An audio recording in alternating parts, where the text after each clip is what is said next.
The gym. My old stomping grounds. Hank Patterson, fly fishing guide. Riley Smith, tight end. Yeah, I appreciate that. Hey, you wouldn't happen to be the kicker? No, tight end. Again, thank you. I'm looking for a kicker for Lithia Ford's fall kickoff sale. But you're not the kicker. No. Yeah, nah, the kicker's probably taller and in a lot better shape. So, okay. What position do you play? Tight end. Squats. Yeah, try it sometime. I may be retired, but I still have finances to manage. With direct deposit and automatic payments, ICCU makes it easy to spend less time banking and more time baking.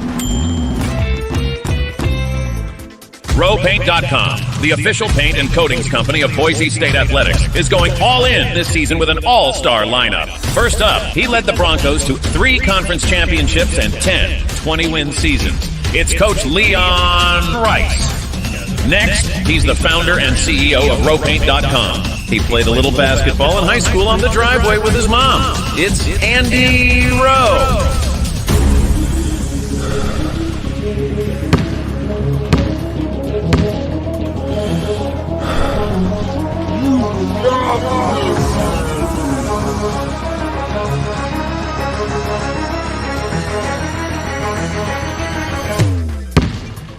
Oh, no. Want to just paint my house? Now that I can do. When I want Boise State to win, I trust Coach Rice to lead the Broncos to victory. And when I want the best painting and garage floor coating, I trust RowPaint.com to get that job done right.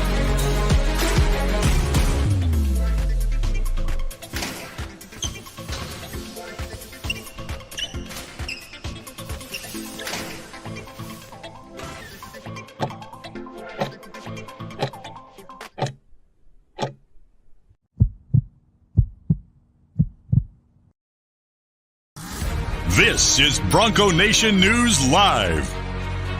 The best interviews, the most informed opinions, the latest breaking news, all from the top Boise State insiders. Today's broadcast is coming from the Cutwater Spirits Canned Cocktail Studios. Check out one of their more than 30 flavors of pre-mixed premium cocktails at your local gas station or grocery store. Cutwater Canned Cocktails is perfect for your next game day tailgate party. Now, here's 4-time NSMA Idaho Sports Writer of the Year, BJ Rains, with another edition of Bronco Nation News Live. Hey, how we doing, Boise State fans? Welcome on into a Monday edition of BNN Bronco Nation Live. We are excited to be here and talk all about what's going on in Boise State athletics. Mike Prater, when we fired up the chat there, we gave him 5 minutes to simmer and chat and get going. And we've already got about 50 comments in there and 51 people watching this thing live already as we kick it off. And we are I wonder what they want to talk about. Nothing going on in Boise State football right now, I guess. But it's Monday. It's our new Monday appearance with Mike Prater, which I'm excited about. A perfect day to get Mike Prater's thoughts. And how's it going, Mike? Good, BJ. How you doing today? Doing good. It's a Monday. It's a new week. As Andy Avalos said and predicted, the sun did rise again on Sunday. It has rose again today, but obviously plenty to talk about. I know you guys are going to have it covered 3 to 6 today on Idaho Sports Talk as well. I wish I had 3 hours to talk about this. We went well into the night as you did on the post-game show. It was 2:02 in the morning, and I looked up and we still had 276 people watching that thing live at 2 in the morning, just venting and talking about it. And I listened to your show and some of your callers who are very passionate with their takes as well. And as I said, we have all kinds of comments already locked and loaded in the system here about what went wrong against Colorado State and where Boise State goes from here. 31-30, Boise State loses on the final play of the game on the Hail Mary. They add the extra point there, and then they storm the field, and Boise State falls in unbelievably, incredibly, just hard to explain fashion down there at Colorado State. And I think we've, at least in my 11 years here, I believe it's a low point for Boise State football since I've been here. I think it's worse than the UTEP loss just because of you're adding that on to where you're at now, and it's another one like that. You have the 2 17-point leads blown in the last 3 weeks, 20-13 record under Andy Avalos now, as everybody knows, 3-4 on the season here. And so really enjoyed your column, and we've got about 27 minutes left to take folks' comments on our YouTube chat. If you're watching on Facebook or Twitter, please jump over to YouTube, the Bronco Nation News YouTube. We're also on the KTIK YouTube, the KTIK Facebook page as well. So plenty of different ways to see us. And Mike, you wrote the column. We'll get to that, but I guess just big picture right now, you've had 48 hours or so, or 36 hours, whatever, to sleep off and think about what we witnessed on Saturday night. What still comes to mind for you? I still can't believe they lost that football game. It was a really sleepy game up until those last 4 minutes. I think we all figured that Boise State, even after Colorado State got a couple of scores and got a little momentum, it baffles me. This is one of those baffling losses, and I'm not even a fan. I don't have blue blood. I'm not emotionally attached to this football team. Emotionally attached to people that we hang out with every day, absolutely. And we'll certainly get into some of that a little bit, but I cannot believe that they lost that football game. I was in shock. I was literally in a state of shock. At this point, when you're as old as I am, you've seen a lot of different stuff, and I don't remember ever seeing a loss that developed like that. We've all seen gut punch losses. We've all experienced gut punch losses, and that one was just a miracle, and it was just so crazy that it happened. BJ, I can't believe we've got to this point with this football program, with this football season. I can't believe that game had happened on Saturday night, and let's break it down. Let's debate it. We've got a lot of talking points to talk about right now. Yeah, I mean, you have the quarterback situation, which I still think is being mishandled very poorly. We've got Andy Avalos, and I guess let's start with some of the things that happened in the game. Let's start with the quarterbacks, then we'll get to Andy Avalos and his future later in the show. But I said it on the post-game show. I don't know, wording-wise, my mom wouldn't be proud probably of the word choice. But I said it on the post-game show, and I stand by it, Mike. I think Talon Green's getting screwed. I really do. I think Talon Green is getting screwed, how they are handling him, how they are using him. This whole circus McGurkus, as Johnny likes to call it, that has come with this 2-quarterback system.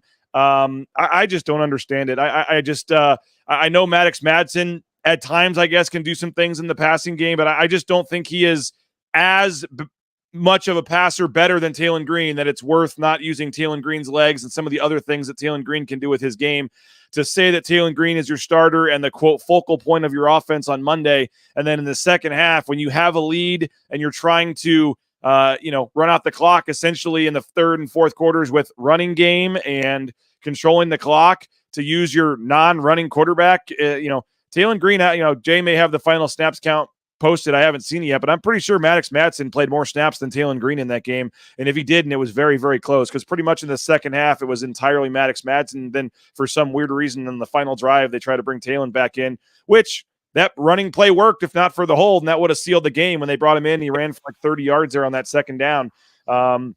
I just don't get it. And again, I know you guys did it on your show and stuff, but like, it doesn't have to be a team Madsen or team Green, at least in my opinion. I think Maddox Madsen does some nice things. I think he's a nice quarterback. If he played the entire game, I think he would get some wins. I do. But I also think that for Talon Green, and I don't think Talon Green has played poorly enough, in my opinion, to deserve playing less snaps in the game than Maddox Madsen. We're not seeing any kind of quarterback get into a rhythm.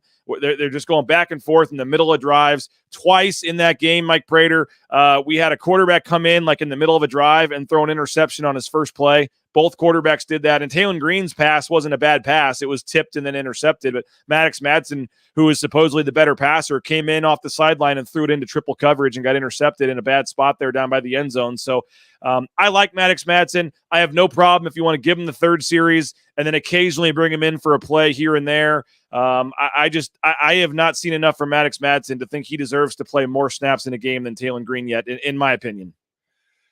When you say that Taylor Green is getting screwed, that's pretty harsh words. And I think you can make a case for that in the second half, where he sat for almost the entire second half, as you pointed out. To me, that's just very weird. He's not, the talent gap between Maddox and Taylor is not that significant, where Taylor Green, the freshman of the year, who all this promise, is sitting for the entire second half. I keep going back to, and the thing that I'm sticking my hat on in this argument is Andy Avalos and Bush Hamden constantly talk about rhythm and flow. Rhythm and flow. We're doing this based on rhythm and flow. When they started this process, when they started this experiment, I haven't seen 1 ounce of rhythm and flow. There's more rhythm and flow in my dance moves than in what they're doing in their offense right now. It is so beyond rhythm and flow. So if he stands up at a press conference, I almost said today, we're not going to get in today, but if he stands up at another press conference and says, we're making decisions based on rhythm and flow, I'm going to jump off of a building, because that's ridiculous. There's no rhythm and flow anywhere to be found with this offense, and that's what really gets me fired up. It's not working. You can't do it the way they're doing it. 2 plays here, 1 play there, 3 plays there. A 2-quarterback system can work, and these guys have the characteristics and dynamics to make it work. I think the coaches are screwing this one up, BJ. Yeah, and you can make a case that Maddox Madsen is getting screwed also, just in the way that they're using these guys. And neither guy is being used, in my opinion, to his strengths. And then they have it where they want to break the tendencies. So then you're putting a guy like Maddox Madsen, who can run but is not the running quarterback, and you're having him come in and try to, they brought him in on a play and then had him keep it on a keeper. Like, I know maybe they're not expecting that, but if you're going to do a QB like designed run, I'd rather have Taylor Green do the QB designed run than Maddox Madsen. So now they're almost trying to outsmart themselves and outsmart the other team, where it's like, let's bring Maddox Madsen back into the game and then let's have him run. And okay, I get it. Maybe you're trying to keep the other team off guard, but still, I'd rather take my chances with Taylor Green running than Maddox Madsen. And I just don't feel like either quarterback, as you mentioned, in terms of getting into a rhythm. They did let Madsen play most of the second half there, but then on the very critical last drive of the game, for the second time in a row, they switched quarterbacks. So there was a previous game where they switched quarterbacks and brought in Madsen, and then he fumbled it on third down. I mean, there's just different times where they're just, I don't know. They're way smarter than us. They get paid way more than us. They know what they're doing. You have to believe, and there's a reason behind their madness. But from my untrained eye in the press box, I personally, as a fan of college football and someone that thinks I know a little bit about the game, but certainly not as much of them as them, don't understand the constant switching. We saw the very first drive of the game again. Maddox Madsen came in for multiple plays. They're going back and forth on it. I think it should be Green, but even if they were to even just play Madsen the entire game, like, I think that's probably still a step up from what they're doing. Like, just let one of the quarterbacks play. Again, if you want to do a drive here and there, a play here and there, make the other team have to game plan for both quarterbacks, that's fine. But I don't think I don't know. I don't think Taylor Green is this. He now has no confidence throwing the ball, and everyone wants to say, "Oh, he can't throw" and all this stuff. Well, I mean, they won a lot of games with him at quarterback last year, so they were able to make it work somehow with this horrible throwing quarterback, Taylor Green, completing passes. So is he Peyton Manning or Brett Favre, or whoever, Aaron Rodgers? No, but he is with what he does with the legs, what he does with the other parts of his game. I think he is a more than serviceable arm throwing the football as well. So I've always been, from the beginning on, I guess you could say, quote, Team Green, but I still think Madsen, I have no problem with Maddox Madsen. I just don't think Taylor Green has done anything to warrant a quote unquote benching in the second half of a game that you're winning like that. So I just don't understand the process. And I know I repeated a lot of what you said, and you're repeating what I'm saying. We agree on this. I just don't understand how they're coming to the decision that in a game like that, Maddox Madsen deserves more snaps than Taylor Green. Yeah, no, we're definitely on the same page there, and I don't like it at all. And you probably give Taylor Green a little bit more credit as a passer than I do, and You're right. Under Dirk Cutter and whatever the hell they did with smoke and mirrors last year, they got some wins and did some nice things with Taylor Green and gave us a lot of hope that this season was going to be the Taylor Green show. He was the story of the summer when it comes to Boise State football, but I just don't like him as a passer. I look at, and I know this is dumb, but I look at like a Michael Penix, who is an elite quarterback who's just as athletic as Taylor Green, and he can look at the way he passes the football, even like a Shadir Sanders. I mean, just as athletic, if not more, than Taylor Green. And look what kind of passer he is. There's a difference in terms of the passing ability, and he just kind of has this loose, flimsy arm, and he just kind of floats it up there. That illegal pass where he kind of got benched, I think, because that's where we saw the end of him until he came in late in the fourth quarter there. But, the zip, the zing, that passing game that Washington has is so beautiful. And Boise State's passing game is so far removed from that. It's frustrating. But Maddox Madsen's not going to give you that either. So back to your point, I don't know where they go from here. I almost think that they have to go back to the basics, especially with a bye week. Maybe just go back and just say, this is Taylor Green's team, and just try to figure out if they can make it work. Or maybe give Taylor Green one half and Maddox Madsen one half. I don't know. You keep experimenting, and you're going to drive this football team into the ground with crazy ideas, but something has to change when it comes to the quarterback system. Skyship chiming in. They won 10 games last year with Taylor Green. Absolutely crazy train to bench the reigning Mountain West Freshman of the Year 4 games in. I mean, they are kind of almost admitting, Mike, when they're doing this, that and maybe it was us, I guess. They never really hyped it up. But, I mean, it was clear that he was the obvious starter going into the season. We never heard anything about Maddox Madsen being a guy that was going to be in this 2 QB system till a couple games in. And you've got the conspiracy theorists that say that they just created all this to mask all the defensive problems. And there's, a lot. I mean, there's plenty of issues on this football team. But the QB system is one of them. And to not be able to get a first down there to win the game at the end of the game, the holding penalty was huge. But Boise State, again, finds himself at 3-4. And you're right. We'll see with the bye week if they change things. I personally, and you're probably right on the passing, but I still think he does enough running. I don't think they run him nearly as much. I think they need to just kind of cut TG10 loose. And I think that he's lost all confidence in himself. Bush Hampton admitted it. And I think that's on the coaches. They're the reason he's lost confidence. The very first third down of the game, they're taking him out and bringing in another guy saying, we don't think you can complete a 3rd and 5 to get us a first down. So, he's done some things that, he's not the perfect passer. And I'll give you that, Mike. But I also think that the coaches aren't helping things with how they're handling him and not giving him a chance to try to show that he can be. I mean, what we're seeing, Taylor Green threw like 8 or 9 times in that game. I mean, how is he going to, how are we going to see if he's an improved passer or let him do things if he's, I think it was 6 of 9 or something in the game. So, I mean, it just, I don't know. I just, there's plenty of other issues we need to get to and not a ton of time, but I think the 2 QB system and how they handle this moving forward is going to be interesting. I personally would like them to just cut loose TG10. I agree. I want to see them do something different than they're doing now. I don't know if I want to see them cut loose TG10. I don't know if I want to see them cut loose on Maddox Madsen. I'm not even sure what to think with this quarterback system anymore. Although we do have to give Andy Avalos and Bush Hampton some credit here. They have played 5 consecutive games over 30 points in terms of offensive scoring. So that's the first under the Andy Avalos era. He's on a 5-game stretch where I believe they've scored more points than any other time during the Andy Avalos era. So he's never averaged more than 30 points a game. I think he's right at 30 points right now, 5 straight games of 30 plus. So somehow, some way, it's working. It does mask the defensive conversations. And I know we're going to get there, and the coaching issues are certainly bigger to me than the quarterback issues, but the quarterback is a sexy position, and Boise State coaches are screwing that up, so it's definitely worth the conversation. Bronco Ray says the show needs to be at least an hour. I don't know if we can go quite that far, but we are working on that, Bronco. Stay tuned. Maybe we can make these a little bit longer. We're working on some things behind the scenes, but we got a lot of comments. Might as well put both QBs in at the same time if they want to confuse the defense. Scoring way more points, but also allowing way more points, as you said, Mike. We're in crazy season again. Time to get Urban Meyer. Let's see what else we want. Penix is nowhere near as athletic as Green. What? They're calling you out on that. Let's see. I would disagree with that, but Sanders is not more athletic than Taylor, but he's a better passer. Passing isn't perfect. This alone isn't the. This also isn't the NFL. Let him continue to develop. A lot of comments here. We'll continue to get to them. I do want to talk defense and Andy Avalos. Should Andy Avalos be fired? I know a lot of fans woke up today disappointed that there was not some press release. I didn't expect that to happen. I think most rational Boise State fans probably did not expect that to happen right now. You dove into it in your column. We'll discuss that in 90 seconds. Andy Avalos, his future, his hot seat, 90 seconds. We'll be right back on Bronco Nation News. All Bronco Nation News broadcasts come from the Cutwater Spirits Canned Cocktail Studios. Check out one of their more than 30 flavors of premix premium cocktails at your local gas station or grocery store. Cutwater Spirits, perfect for your next game day tailgate party.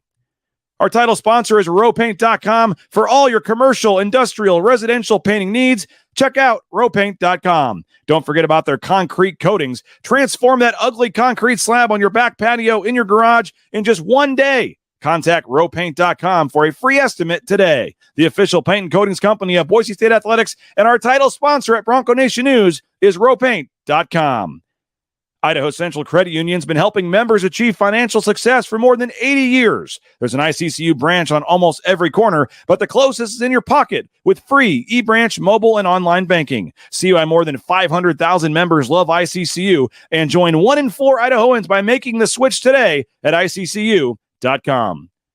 Since 1984, Ridley's Family Markets has prided itself on being a hometown food and drug store that employed value members of the local community. Ridley's Family Markets has 13 locations in the state of Idaho and many more in the surrounding states. Download the new Ridley's app to your smartphone, get savings up to 40% off at the checkout line, and find a location near you at shopridleys.com. Former Bronco Matt Bauscher is once again the number 1 ranked realtor in the Treasure Valley. No home is too big or too small for Matt and his team. Let them fulfill all your real estate needs at BauscherRealEstate.com. Mike Prater, the headline of your article, it's available now for subscribers of the Idaho Press. We just checked today. We're 766 subscribers. We're pushing forward. Would love to get to 800. We appreciate everybody that has stepped up with a subscription. We still have the deal going for $50 for the full year, or you can do the monthly option as well. We're very appreciative of all you guys that are doing that. We had a couple yesterday evening, Mike, that signed up to read your column. If folks want to do that, they can do that. Again, BroncoNationNews.com. We would love to have you. $6.99 a month or $50 for an entire year if you just use the promo code BNN50 deal. And I have a couple Taco Bell gift cards left, so we'll throw you a Taco Bell gift card if you want to sign for the next couple of you that sign up. But the headline of your article, Mike, and we don't want to give, I guess we'll give most of it away, but there's some great stuff, some nuggets in there. But Boise State football is a mess right now, but now is not the time to make it messier. You lay it all out there. 98% of the people, I think, agreed with you. The folks that say Andy Avalos needs to be fired by noon, obviously have their opinion, their thoughts, but I'm with you. I agree with you. Your stance that we're going to discuss now is that now is not quite the right time to you're not calling for Andy Avalos to be fired. It's not the right time at this point. 3-4. I know a lot of fans frustrated. Boosters frustrated. Nobody's happy right now. But in your opinion, need to stick with Andy Avalos at this point. Yeah, you can't just make a decision based on one game and a resume of what's going on. You have to take everything into account. And if this was December 1st, it'd probably be a pretty easy decision. If there was no other factors involved other than should Andy Avalos be replaced, I hate to say it, but yeah, he probably should be replaced. But guys, it's so much deeper than that in terms of every time you make a decision, you have to figure out a way how you can make yourself better. And I don't think firing Andy Avalos right now is going to make this football team better. Is it inevitable? Is this one of those broken relationships where in a month or two you're going to break up, but you're just giving it a couple more shots? Yeah, and we've all been guilty of that. I've been guilty of that. We've all been there. So I understand the angst of the people. Most of their emotions are just, rampant. Fire him. Guys, it's a lot deeper than that. It's financial. It's a crazy, complicated college football world anymore with the transfer portal and NIL and so many other different things. I'm not worried about the buyout. Everybody says that Boise State can't afford the buyout. You can afford anything. If I wanted a Lamborghini and I felt it was important, I can't afford a Lamborghini, but I'd figure out how to get a Lamborghini. And if Boise State wanted to fire Andy Avalos, they could figure that out. Buyout money comes from different sources. You can figure that part out. You certainly have to have the transition with coaching staffs and 10 different assistant coaches and all that kind of stuff. Who are you going to bring in? I don't want Bush Hamden running this football team right now. Sorry, Bush. I don't want Spencer Danielson running this football team right now. Sorry, Spencer. And all those other names that people are throwing out, I got a whole bunch of Jeff Choate stuff in my mail this morning. You think Jeff Choate's going to leave Texas right now to take over this coach on Tuesday? Are you kidding me? What kind of person even thinks that? It's ridiculous. Put every piece of ingredient into your crock pot, not just the emotional loss from Saturday night or the emotional losses of what Andy Avalos has done in his 3 years. You have to put it all into a bucket. And the smart thing is here to ride this thing out, see what happens, get organized, be smart, take the emotions out of it. And on December 1st, when this football team still stinks, then you make a decision that's really, really good for this program. Is there anything, I guess winning out, and it was crazy. I was on the postgame show talking about this with Mike Sanford. By the way, it's our most watched postgame show we've had, so go back and watch it if you want to. Over an hour and 20 minutes, Jay Tust, Mike Sanford, myself in the Canvas Stadium press box, just trying to figure out what we had just seen. But I said something about, 7-5, and then like Mike Sanford stopped me. He goes, and I was kind of saying like, get 7-5 being, 7-5 is like, okay, you're 3-4. And Mike's like, well, to get to 7-5, they have to go 4-1 down the stretch. And I thought about it for a second. Like, this team might have trouble getting to a bowl game, Mike Prater. I think it's better than I don't know how to phrase this because I'm going to be seen as some crazy homer. Has no idea what I'm talking about, but they are pretty close to having 3 more wins on their schedule. The record of 3-4. I guess what I'm saying is I still think they can win a couple of these games down the stretch. They're not going to finish 3-9, 4-8. I still think at worst, I think they're going to find a way to win a couple of games here. And I think I don't know why or how, but I think they're going to get to at least 6-6. I think they can go 3-2, and I think they can get to a bowl game. And again, I'm not saying 6-6. Avalos probably may still be gone. I'm not saying that's good enough. I'm just saying you got to work the point is you got to look for 3 wins on that schedule to get to 6-6. And it's not easy to do that. I guess we give them the New Mexico game at home. If we have to find one, we'll give them New Mexico, but I don't know if you can guarantee that at this point. And then they've got to go win 2 out of at Fresno, at Utah State, who, by the way, Utah State demolished Colorado State, who just beat Boise State last week. Yep. You got to get 1 win or 2 wins out of at Fresno, at Utah State, Air Force, and Wyoming. 2-2 in that stretch right now, you would say is amazing for this if they can go 2-2 in that stretch. So I don't know if they get to a bowl game. I guess my point is, Mike, are you under the thought that it's kind of a, when, not if, I guess, in terms of Andy Avalos? Do you think he is coaching this team next year? Is there any scenario, I guess, winning out somehow that would save his job? And again, winning out would be 8-4, which some people would say, hey, still isn't good enough around here. But I guess what now is not the time, but are you still believing after the season will be, or do you think there's a scenario that could play out here where he's the coach next year? Yes, absolutely. And I can see a scenario where he's fired on Black Monday or whenever Boise State's done. I don't have a lot of faith in this football team right now, and I don't want to speculate on Andy Avalos a month from now. It's hard enough to speculate on Andy Avalos right now. Those kind of columns aren't easy to write. They're brutal, man. It was not a fun Sunday for me. I had to blow off a golf game. It was a beautiful day outside, and I'm not looking for a pity party, but those are just really, really hard columns to write. I don't like to write those columns despite what you guys think. It's an important column. It's an important issue that we have to deal with, but I just don't have a lot of faith in this football team right now. So I think they're going to finish 2-3. I will give them the New Mexico. That's a rubber stamp lock. I'll give them that. After that, are they good enough to pop out one of these other victories? Absolutely. Could they go 3-2 and figure out 6-6? Yeah, absolutely. But Fresno State, Wyoming, and Air Force are a combined 17-3. Are you kidding me? And Boise State's 3-4. Those 3 teams are clearly the class, and Boise State plays all of them. That road trip to Logan is always going to be pesky. So I really, truly believe that this football team will go 2-3 at the end of the season. And then Jeremiah Dickey's going to have a really difficult decision to make. And if they do go 2-3, I think I know where I'm leaning, but let's see if we can get there first. Yeah, if they go 5-7, I would think that, I'm not calling for anybody, but I'm predicting what would happen. I think at 5-7, there would have to probably be some major changes. I don't think there's any doubt about that. They're trying to raise money for this new facility. I've been I'll just throw this out there. I've been an Andy Avalos guy. I really like the hire. I thought that talking to former players, I really thought that they love playing for him. It's a little different when you become the head coach versus a coordinator. But I thought he at the time was the kind of a perfect kind of Boise State type guy to just come in here and keep, maybe not nationally be a huge name or whatever, but just come in and keep this thing rolling the way it has been. But we're at, I've got the 1997, 1998, seasons kind of bookmarked in my record book because it seems like every other day we're going back to look at some record from the 90s that Boise State has gone in the wrong direction of, and so it is. And again, it's very hard. I mean, we talk to these coaches, talk to them all the time, and this is a conversation, Mike, that hasn't been had since when? Should a coach be fired at Boise State? I mean, Skip Hall was the last coach to be fired, and Boise State didn't even use the word fired. It was one of those mutual aparted things. And I remember the Idaho Statesman back in the day, I used the word fired, and I got in trouble because he technically wasn't fired. So I'm not sure Boise State's ever fired a coach other than maybe Tim Plow when it comes to football. But yes, Skip Hall, after the 91 season, I believe, 92 season, was relieved of his duties and took off. So it's been 30 years since Boise State fired a football coach, and maybe that's inevitable here in about 6 weeks, but we'll see how the season plays out.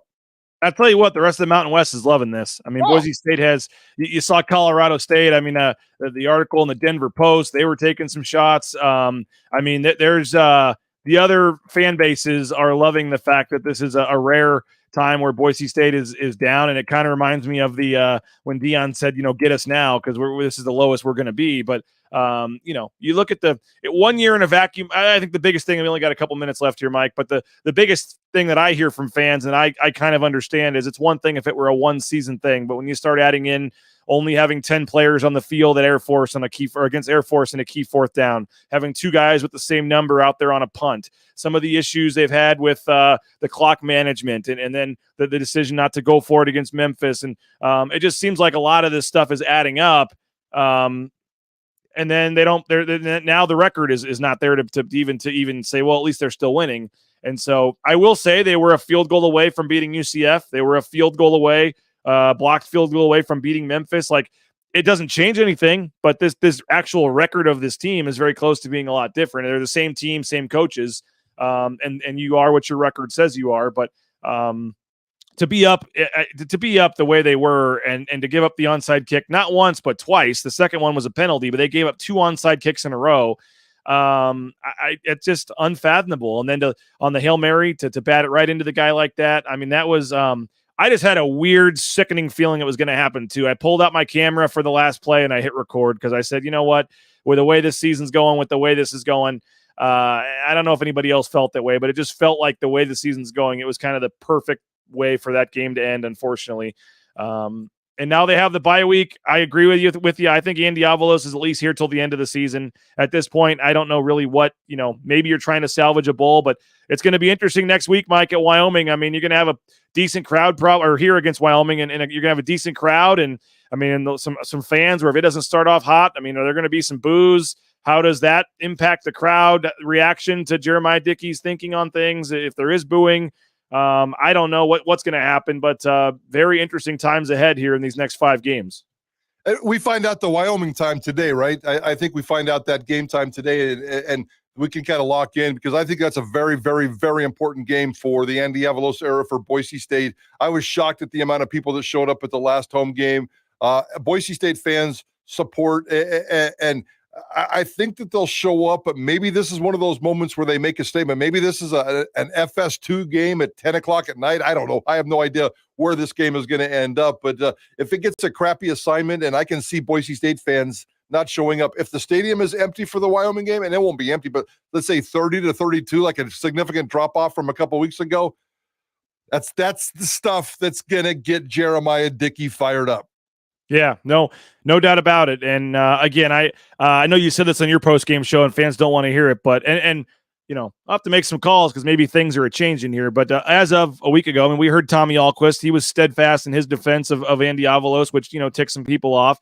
And there's a lot of other influential people that donate millions and millions of dollars to Boise State that my understanding are, at least up until Saturday, we're still very much on board and very, very much, on the Andy Avalos side of things and very, supportive of him. So it's not just President Trump and Jeremiah Dickey making decisions here. It's the guys with the writing the checks that have some influence. And my understanding is a lot of them still believe in Andy Avalos. But again, Saturday may have changed some things. So crazy, Mike. I don't know if Saturday changed some things, but it certainly opened up some eyes. And when you love a dude like Andy Avalos, you tend to give him a little bit more patience. But what happened on Saturday night certainly opens up some eyes for everybody. Well, we got, I think, a record for not only a Mike Prater morning show, maybe a morning show in general, Mike. We had, at one point, 202 people on our YouTube channel watching this. And so we have a lot of interested people. And I know you guys got 3 hours today to break it down. What's going to be the theme of Idaho Sports Talk today? This is we're having a production meeting here in about 1 hour, or about 30 minutes to try to figure this out. This will be the easiest production meeting we've ever had. Open up the phones at 3 o'clock, close them at 6, turn the show over to everybody, and let's just get after it, guys. I want to hear from a million people. I've got my opinions. JP's got his opinions. Ball Game's got his opinions, and we're just going to go all out today. And we're going to talk a little Kellen Moore. He's got a very important football game tonight. We're going to dive into that a little bit, but this is all about Andy Avalos and the future of this football team, BJ.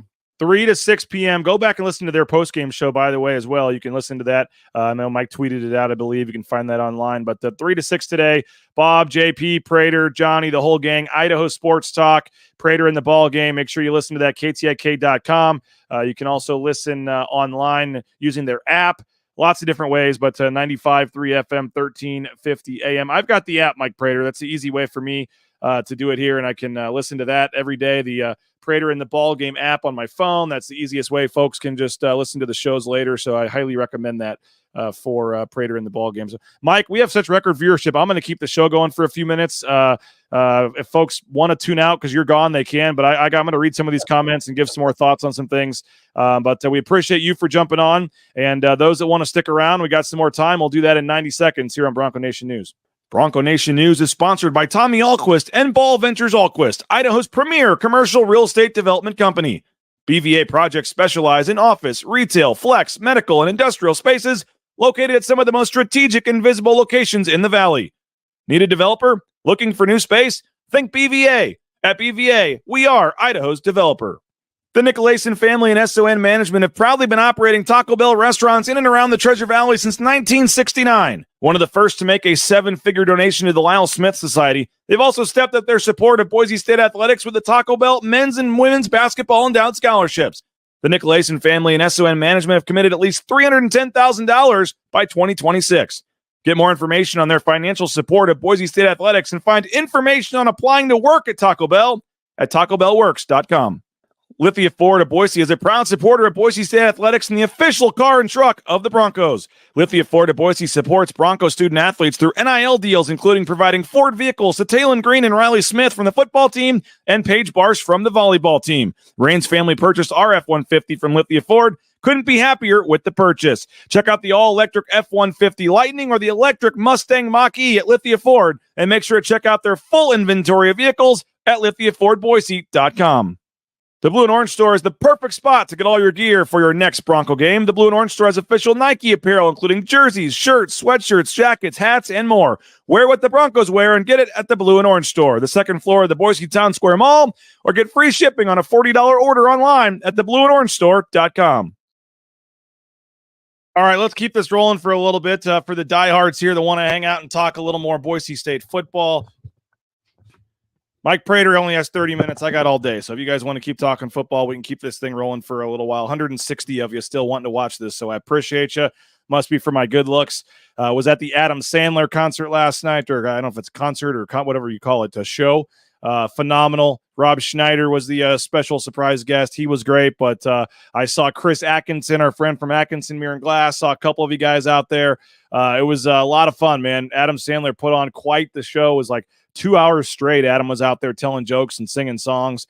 It was hilarious. So if you ever get a chance again, I highly recommend going to check out Adam Sandler. Not the cleanest of jokes at times from Rob Schneider or the opening act guy or even Adam at times, but it was a fun night, and it'd been a long week being in basketball media days there in Las Vegas for a couple days, then being out there at Colorado for the football game.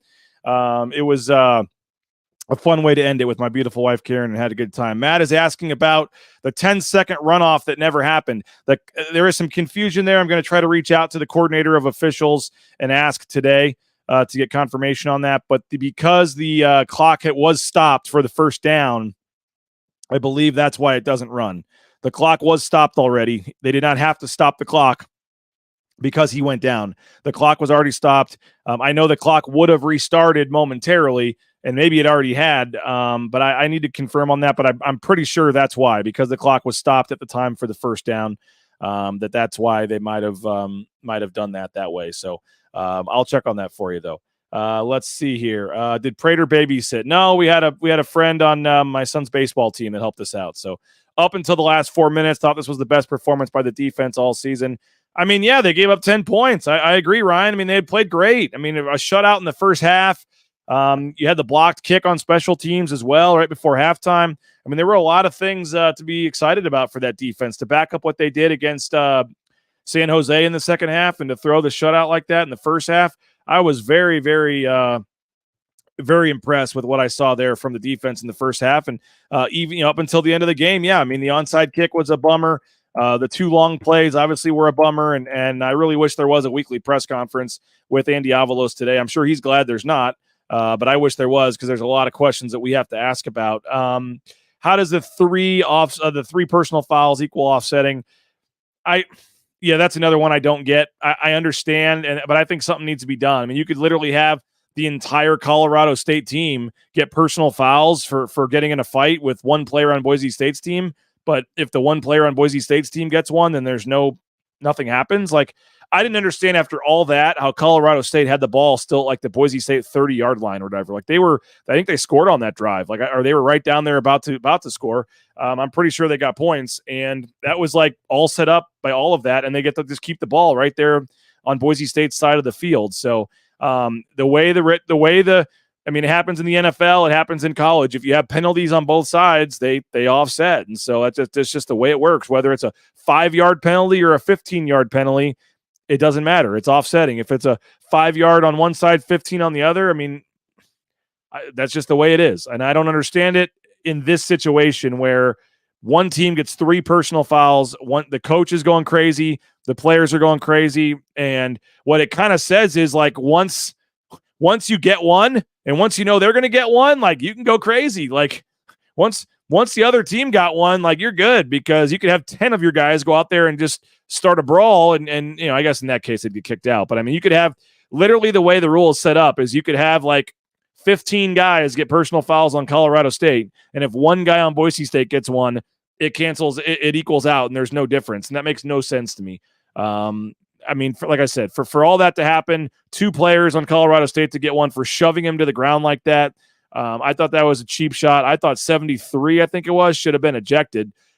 Just to get one personal foul like that, he shoves him down. The other guy gets in his face. They're kind of bullying him a little bit for what I thought was a clean tackle. The whistle hadn't blown yet. Oladipo had a nice tackle and brought the guy to the ground. I didn't think there was anything egregious about what Shea Oladipo did on the tackle. And then for 2 of these linemen to come in and kind of punk him a little bit, I didn't understand that. I thought 73 should have been ejected.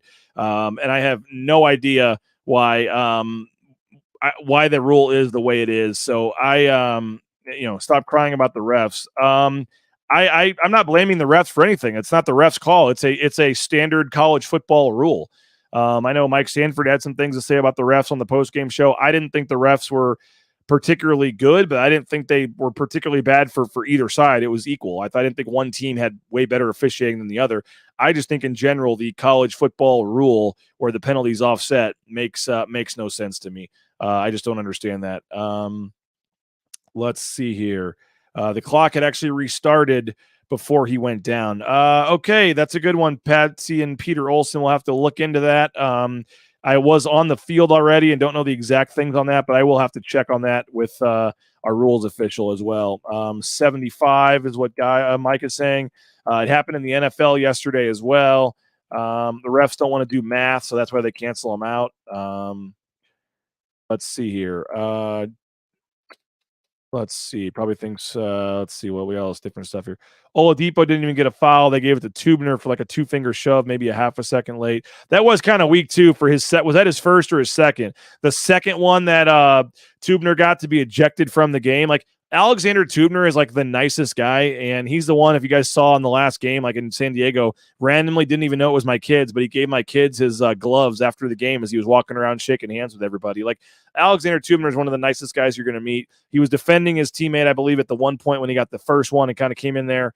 I didn't see particularly what happened in the end zone, but to give Alexander Tubner 2 personal fouls and eject him, and have that now on his resume, I guess, so to speak, that he was ejected for personal fouls. Like, that just seems kind of bush league to me.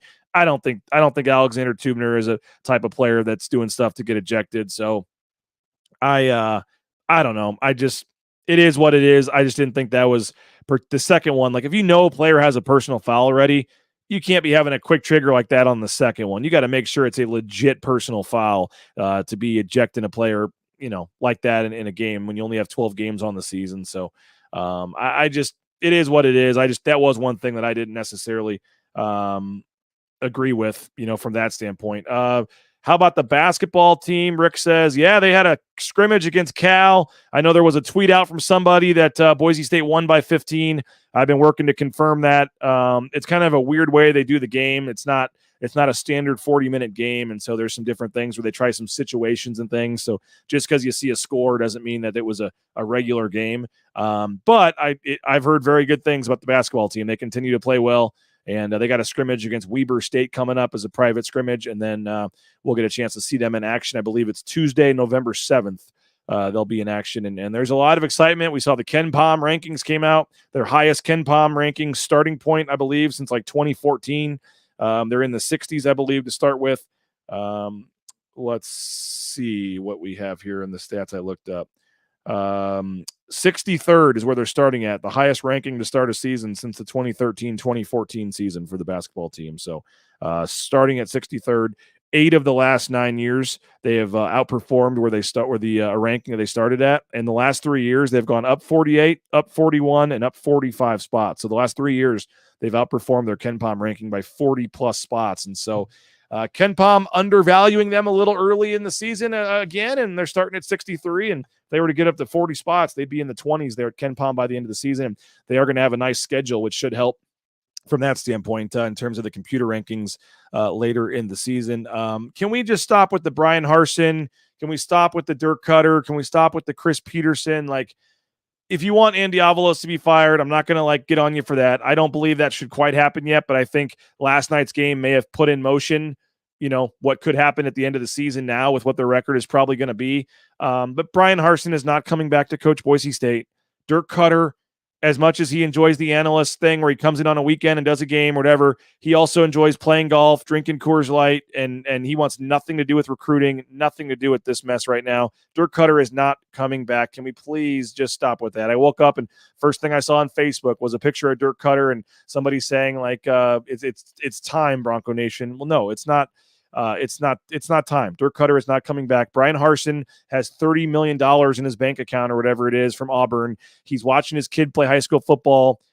I'm guessing he ain't going to coach again, or at least in the next couple of years. He wants to go watch his kid play at Idaho State. Maybe he's going to be the OC for Cody Hawkins at Idaho State. I don't know. But I don't think Brian Harsin wants any part of this mess right now. Again, did all of a sudden what Brian Harsin did, and he had his detractors. I think he was 69-19, and some people didn't think that was good enough. I think you'd take 69-19 right now. So I do think that, he's very happy with what he's doing. Chris Peterson's not coming back. Frankly, I think the next hire is going to have to be somebody probably outside the family.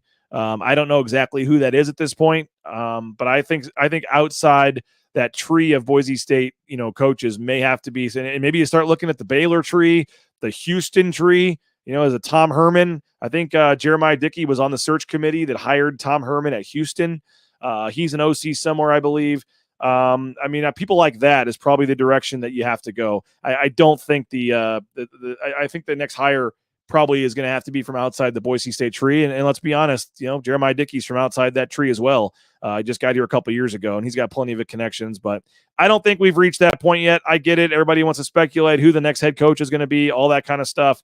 I get it, but I don't quite think we're at the point where we're going to be talking about that. I jokingly said something yesterday about not getting a press release yet. No press release is coming. I don't even know if it would happen mid-season if they lost, the next couple of games. I don't think it's like, any team they lose, he could be on the hot seat. I think at this point, I think Andy Avalos finishes out the season. They could be doing some back channeling on other coaches' availability, things like that. But I don't think we're at that point. Like I said, I still think a lot of the people that write a lot of the checks are not quite ready to give up on Andy Avalos yet. Maybe I'm wrong on that. And I said it earlier, but I want to make sure I get it out there. I believe in Andy. I believed in Andy Avalos. I should phrase it like that. I don't know right now. I'm not ready to fire him. I still think that, a lot of the players like him. I feel like he's a guy that really, frankly, I'm just surprised it hasn't worked out. You can't argue with the results. 20-13, a 7-5 season, now backed up with, at best, another 7-5 season. I'm just stunned we got to this point. I really am. I really thought it was going to be the perfect hire. I thought he was going to win a lot of games at Boise State. I really did, but you just can't really argue with where the record's at right now. And I think these next 5 games are going to just say a lot about the future of Andy Avalos as this head coach. I can't say one way or the other right now. I don't know if we're going to have a new coach at Boise State in 2024. I don't think it's a sure thing that Andy Avalos is gone. I think if he could get this team with some wins down the stretch, I think he would go in, with a huge target on his back next year. But I think there's certainly a scenario where Andy Avalos is still the coach next year, whether you want to hear that or not. So we'll see what happens down the stretch here with these final 4 or 5 games. Obviously a lot, still to decide. But I think that he's probably the coach, at least for the rest of the season. And then we'll kind of go from there. We still got plenty of you guys on here, and I got no reason to end this thing yet. So 163 of you still chatting in the chat and talking Boise State football. I need to plug in my laptop cord so my laptop doesn't die here. I just got the low power, low battery mark. So we'll play our final commercial break. Thank our sponsors. Don't go anywhere. We'll be back in about 90 seconds. We'll keep this thing rolling. Your comments, your questions. Where does Boise State football go from here? Heck, Boise State soccer, they clinched the Mountain West tournament. We can talk soccer, volleyball, whatever you want to talk about. We'll continue that next here, Bronco Nation News. Don't go anywhere. You looking for a new job? Well, how about getting into the trucking industry? Our friends at Transportation Compliance Service can help you every step of the way, whether it's the big rig on your screen, the Amazon truck in your neighborhood, all the paperwork, all the things you need. Let them help you out. Transcomservice.com. They'll have you out there towing that first load in no time. Transcomservice.com. United Commercial Insurance makes business insurance easy. They can write business policy insurance in 44 states around the country. UnitedCommercialInsurance.com. Give them a call, 229-8222. Bronco Nation News, a proud client of United Commercial Insurance. We highly recommend you do as well at UnitedCommercialInsurance.com. The Raines family is happy to have made the switch to Boise Dentistry Co. Highly recommend you do as well. Dr. Miner and his staff, full family dentistry for the whole family. They make it an enjoyable experience to go to the dentist, and we highly recommend you check them out. 5 locations in the Treasure Valley. You may think you're happy with your dentist. You'll be even happier if you make the switch to Dr. Miner and Company. Check them out online, BoiseDentistryCo.com. The pounds continue to fall off, and it's thanks to Dave and our friends over at Lean Feast. Check them out, leanfeast.com/Meridian.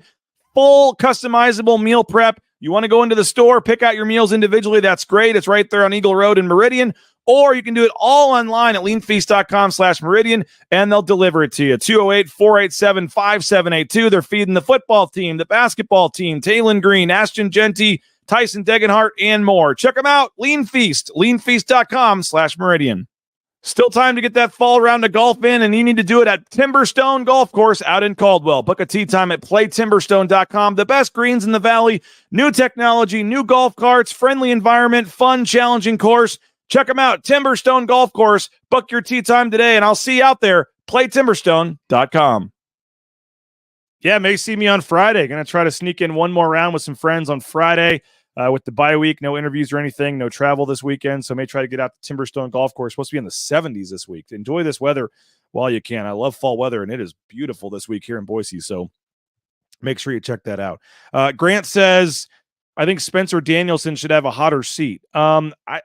I disagree with you, Grant. I'm sorry, man. Appreciate the comment, but I mean, this has been a 5-6 game poor stretch for Spencer Danielson in the defense, no doubt, but Spencer Danielson's track record is that he has very good defenses. I mean, the defense has not been the issue up until this season, so I'm not ready to give up on what I think is a rising star in the coaching business on 6 bad games. So you can make a lot of arguments as to why the defense has struggled this year. I think the lack of talent is a big one. If you want to put that on Spencer Danielson for his recruiting, I guess you could. But I mean, this is still year 3 of him as defensive coordinator. And the first 2 years they were pretty good defensively. He's been seen as a pretty good defensive coach his whole career. Has it been good? No. And then he would even tell you that, and he has said that. But I don't think we're at the point where Spencer Danielson is on the hot seat. I just don't. If you wanted to do something with one of the position coaches and just try to find another scapegoat, I guess you could. I mean, DeMario Warren, the corners haven't been particularly great. Special teams, for the most part, hasn't been particularly great. DeMario Warren's your corners and your special teams coach. I'm not saying that should happen. I'm just saying that would be a smaller move that I could maybe see happening. But they're not letting. They're not. Spencer Danielson is.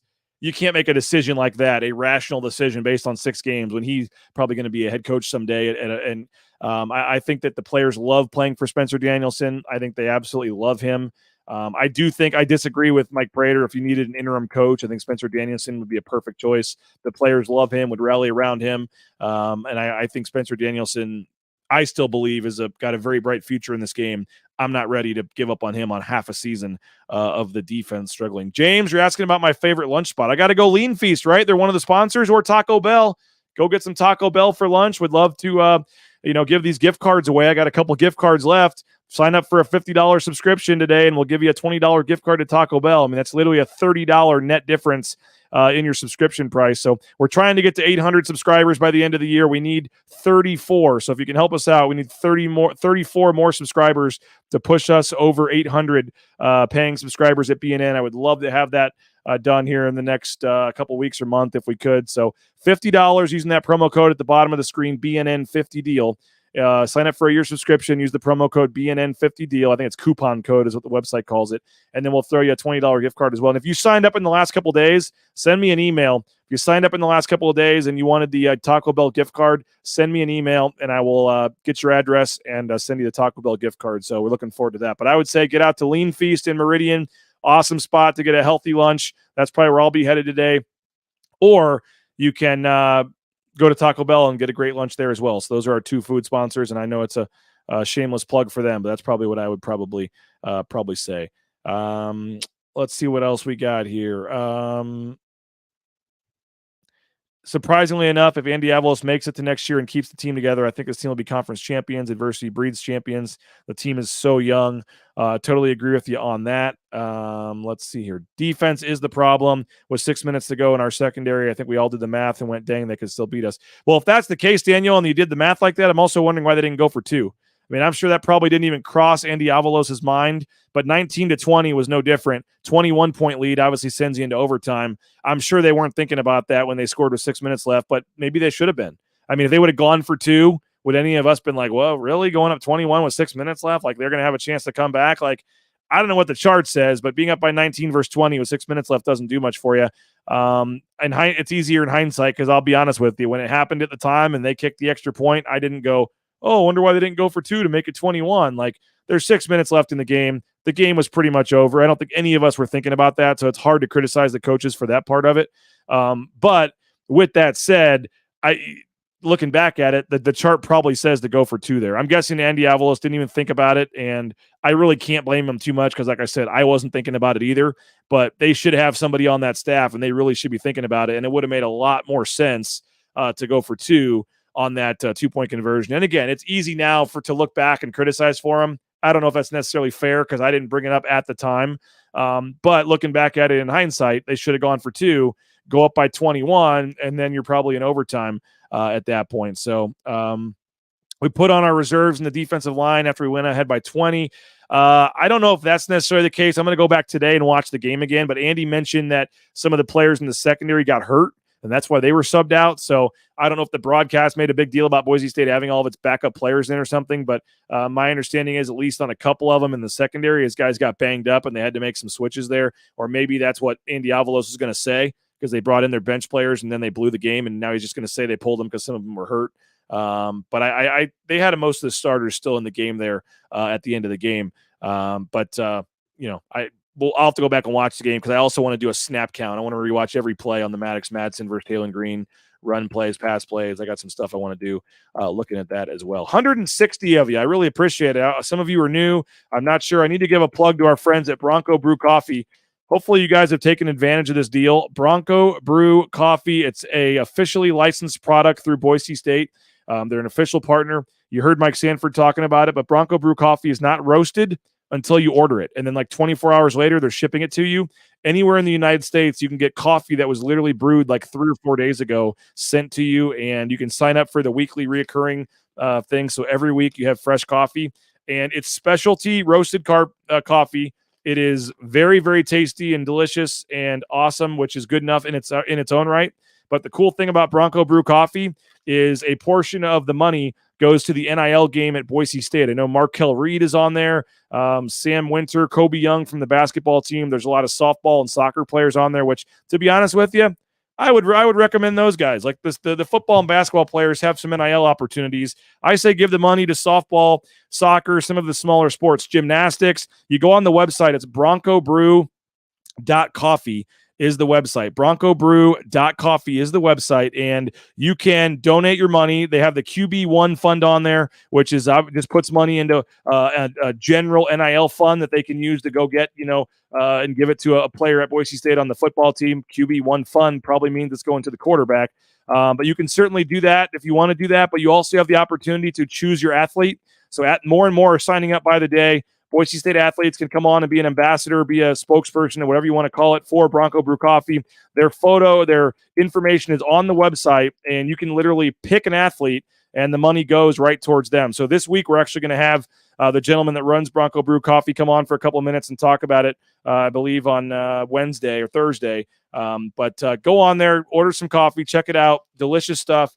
And as I said, you literally can pick your athlete, and they get like a percentage, like $2 or $3 or $4 from every bag sold, can go straight to the student athlete of your choice that's signed up for NIL opportunities. So I would personally recommend some of the smaller sports that don't get a lot of money for NIL, but you can go on there and find your favorite athlete and donate the money to them, and it's good coffee.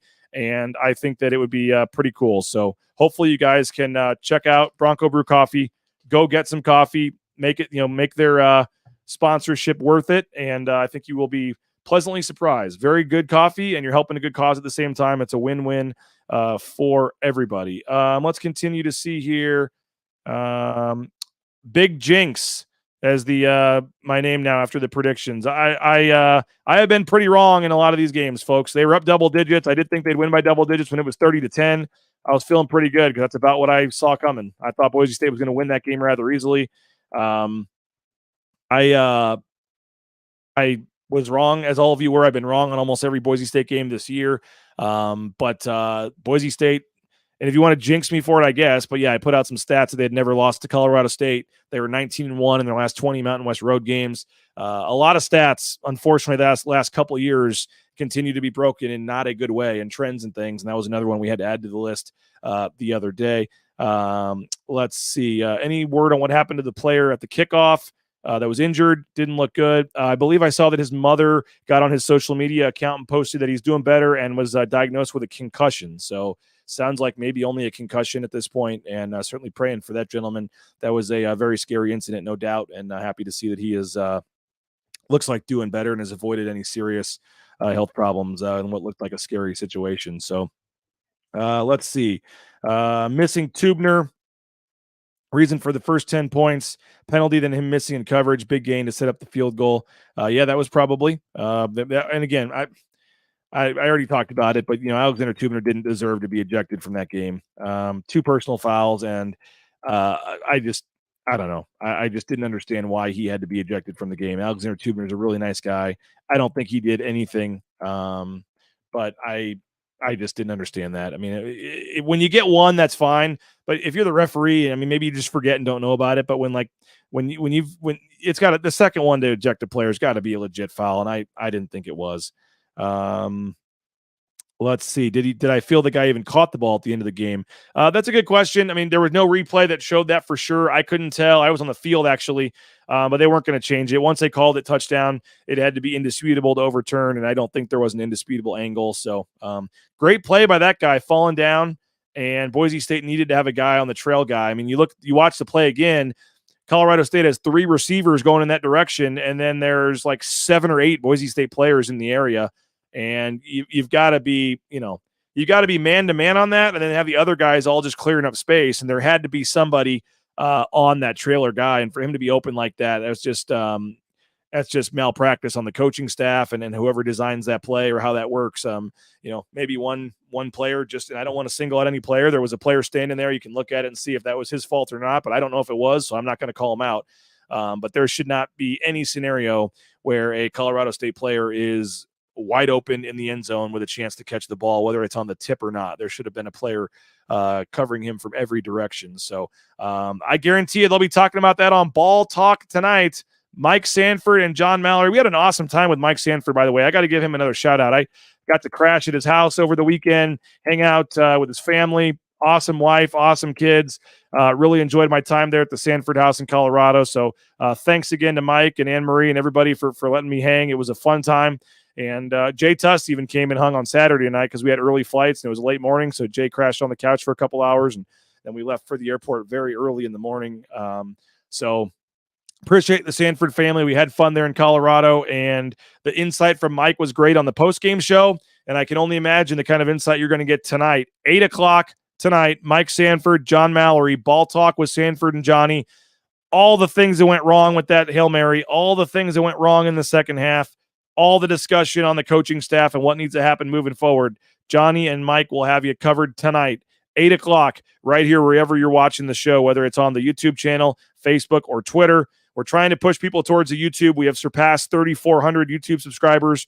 We're trying to get to 4,000 YouTube subscribers. Help us do that by going on there and signing up. So let your friends know. Tell them. Let them know. And tonight, 8 o'clock, Ball Talk with Sanford and Johnny. Going to be a lot of fun tonight, a lot of discussion. Clear your plans. Join them live at 8 o'clock. If you can't join them live, you can watch the show later. Moving forward. By the way, I screwed up when I talked about Tom Herman. I said he was the OC somewhere. I'd forgotten. I knew he was somewhere. He's the head coach at, I believe, FAU down there in Florida, one of those smaller Florida schools. So Tom Herman is a head coach. Still don't think that would preclude him from coming to Boise State. And I'm not even saying they should hire Tom Herman. I'm just saying somebody that has a connection to Jeremiah Dickey from his previous stops might be someone that you want to take a look at. And so he's a guy that might be an option, but I haven't done my research on him. I don't know if that'd be a good hire or not. Right now, Andy Avalos is still the head coach, and until he's not, speculating on who the next coach should be really is not worth it at this point. So we should find out the time for the Wyoming game today. It's crazy now. Fans want the night game so they can have the light show and stuff. We'll find out. We'll find out what the time is. I would assume it's an evening game. We'll see what FS1 or FS2 wants to do in terms of the game. We'll find out the time here shortly. But Boise State, Wyoming next week. And we got plenty of time all week to talk about it. And I would love your support. Again, we're 34 subscriptions away from 800. Help us get to 800. Maybe we'll do some sort of party or something for all the BNN subscribers. But we're an hour and 8 minutes today. Had a great show. Appreciate everybody that took the time to watch the show and check us out. All the sponsors, everybody you see behind me and all over the screen. We truly appreciate all you guys for checking us out. And we're excited about the future. So if 34 of you can help us out, get us to 800 subscribers, we'd really, really appreciate it. We got some cool announcements moving forward on some things we're going to do as well. So $50 for the whole year, BNN 50 deals, the promo, and we'll throw you a $20 gift card to Taco Bell as well if you sign up here till we run out. So thank you to everybody for watching the show. Hour and 10 minutes. Go get back to work. Do whatever you got to do today. And but no press conference today. No Boise State press conference with the bye week. They'll have some media availability. Going to let us watch a little practice later this week, actually, and do some interviews. So go check out the soccer story. Brandon Walton wrote for us. Boise State clinching a spot in the Mountain West tournament on the soccer side. And they had a big win. Coach Jim Thomas tying the school record for wins. They got a lot of cool stuff going on. So I think Morgan Stone set the career game matches played record as well. They're home on Thursday against Nevada. I may try to take my family out to that. But go support the soccer team, the volleyball team. We're covering all of those at BroncoNationNews.com as well. So you look elsewhere, it's a lot of football coverage. We're trying to cover all the sports at Boise State. So check us out, BroncoNationNews.com. We'd love to have your support. And again, $50 for a full year using the promo code BNN50 deal. And if you can't do that, we got the $6.99 monthly option going as well. So $7 a month. That's like 30 cents a day or whatever it is to read Prater, myself, and all of our coverage at Bronco Nation News. So appreciate everybody for checking us out. And we'll be back, Jay Tuss, 9 a.m. tomorrow. And again, don't forget tonight, 8 p.m., Ball Talk with Sanford and Johnny. 8 p.m. tonight, Ball Talk with Sanford and Johnny to continue to discuss this and get Mike's insight and Johnny's insight on where Boise State goes from here. So see you tonight for Ball Talk. See you tomorrow for Jay Tuss, and we'll see you at Bronco Nation News, BroncoNationNews.com. Have a great rest of your Monday. Enjoy this beautiful weather. Try to stay positive, Boise State fans. Still a lot of season left, which I guess could be good or bad, but Andy Avalos is still the coach, and we'll see what happens moving forward. But just try to stay positive and try to look for some silver linings here. And I still think there's a chance Boise State can go on a little bit of a run here and get to at least 6-6 and get to a bowl game. So crazy that we're even having that discussion, but we are. And let's see what happens at the end of the season. So appreciate you guys. We'll talk to you later. Bronco Nation News Live, BroncoNationNews.com.